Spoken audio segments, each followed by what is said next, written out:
चीन पाकिस्तान दोस्ती जिंदाबाद।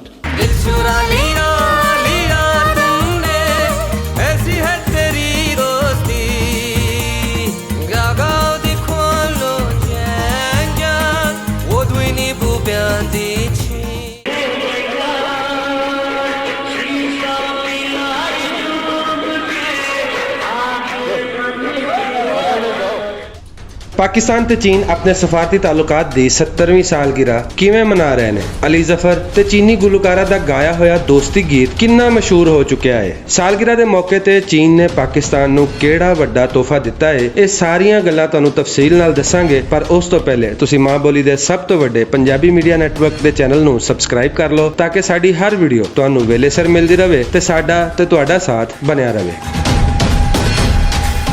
नाज़रीन, पाकिस्तान ते चीन दी यारी अपनी मिसाल आप है। पाकिस्तान ते चीन अपने सफारती ताल्लुकात दी 70वीं सालगिरह मना रहे ने। इस मौके ते पाकिस्तान ते चीनी सदूर ते वज़ीर आज़म ने खैर सगाली पैगामात दा तबादला भी किया है, जिहदे विच दोहां मुल्कां दे ताल्लुकात नू मजीद बेहतरीन बनाने तो अलावा हर शोबे विच तावन नू मजीद वधाने दे अज़म दा इजहार किया गया है।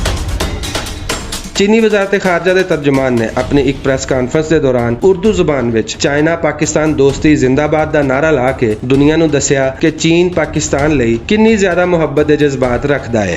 中方不会忘记巴方在中国抗疫最艰难的时刻给予的宝贵支持。中巴友谊万岁！ चीन पाकिस्तान दोस्ती जिंदाबाद। ज़ियाउल जियान अजकल ते चीनी वज़ारत खारजा विच स्पोक्स पर्सन की हैसियत नाल काम कर रहे हैं, पर इस तो पहला 8 साल तक ज़ियाउल जियान पाकिस्तान विच चीनी सफारतकार के तौर पर काम कर चुके हैं। उन्हों का आखना सी कि जदों उन्होंने पाकिस्तान विच मौजूद चीनी सफारतखाने तो वापस चीन जाने वास्ते तैयारी की तो उन्हों का दिल पाकिस्तान विच ही रह गया। उन्होंने इस जुमले के मुताबिक लिखा होया गीत Pakistan has stolen my heart Pakistani गुलकार अली जफर ते चीनी गुलकारा शियान मन शी दी आवाज विच रिलीज किया गया, जिहड़ा चीन विच बहुत पसंद किया जा रहा है। इस गाने दे बोलां विच भी पाकिस्तान ते चीन अपनी दोस्ती नू मजीद मजबूत बनाने दे इरादे जाहिर करते वेखे जा सकते हैं।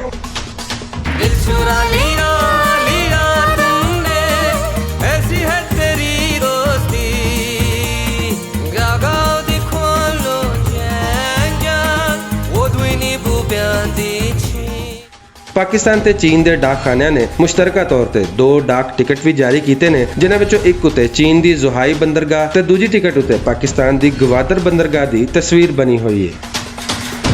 हुण आखिर ते गल कर लैने आ उस तोहफे की जिहड़ा पाकिस्तान ते चीन के सफारती ताल्लुकात की 70वीं सालगिरह ते चीन ने पाकिस्तान नू दिता है। कराची विच चीन के तावन नाल बनन वाले न्यूक्लियर पावर प्लांट का इफ्तिताह खास तौर पर पाक चीन सफारती ताल्लुकात की 70वीं सालगिरह के मौके ते इस वास्ते किया गया है कि यह प्लांट पाकिस्तानियों नू चीन वालों तोहफे के तौर पर पेश किया जा सके।